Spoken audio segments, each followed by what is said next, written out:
Juan's rainbow എന്നാണ് ഈ കേക്കിന്റെ പേര്. ജുവാൻ ലോബോ എന്ന ഫ്രഞ്ചുകാരി യുദ്ധത്തിന് പോയ ഭർത്താവായ ആൽബർട്ടിന് വേണ്ടി ഉണ്ടാക്കിയതാണ് ഈ റെസിപ്പി. സ്ട്രോബെറി കൊണ്ടാണ് ജുവാൻ ആദ്യ ദിവസം കേക്ക് ഉണ്ടാക്കിയത്. യുദ്ധം അവസാനിച്ചില്ല. വരാമെന്ന് പറഞ്ഞ ദിവസം ആൽബർട്ട് വന്നില്ല.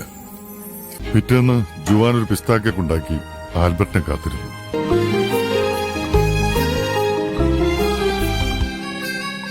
പുള്ളിക്കാരൻ വന്നോ? വന്നില്ല. അവൾ അത് സ്ട്രോബെറി കേക്കിനോട് ചേർത്ത് വെച്ചു.